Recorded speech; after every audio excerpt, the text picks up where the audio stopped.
A complementary currency is a medium of exchange other than conventional money that people use within a particular community.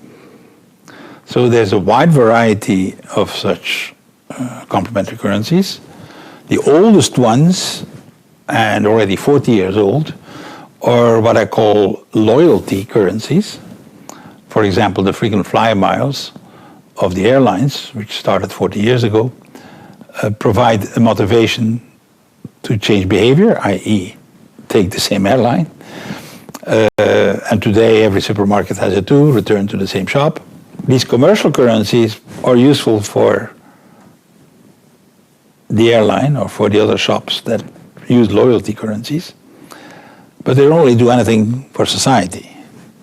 And what I'm really talking about is using this technology, which is proven, which is in fact established.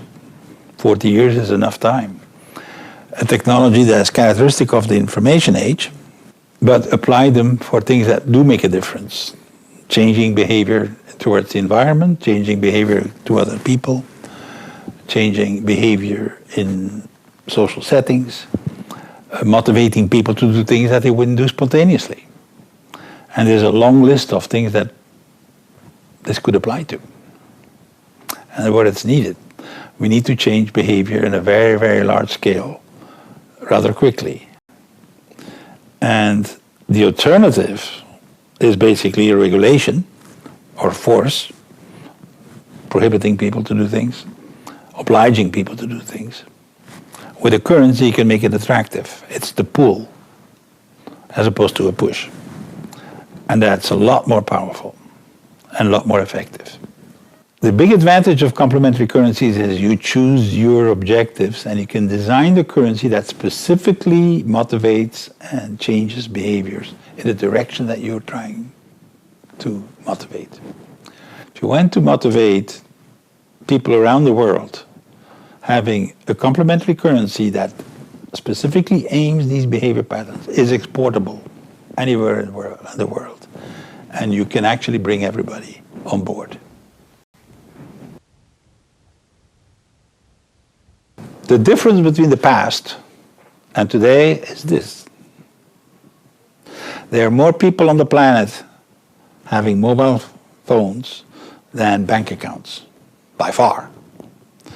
And the cost for these things today, for 20, 30 bucks, you can have a system that can actually make a payment system of a global nature, if you want to. So that's the future for complementary currencies and for conventional money.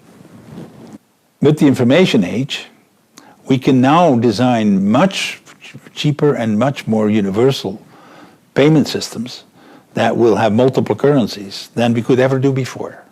And that's why I claim that it's possible today to do things with complementary currencies that on a scale that has never been available before.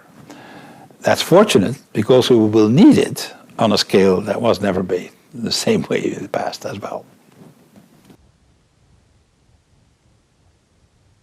My drop in the ocean is an interesting pioneer model. I want to encourage experimentation.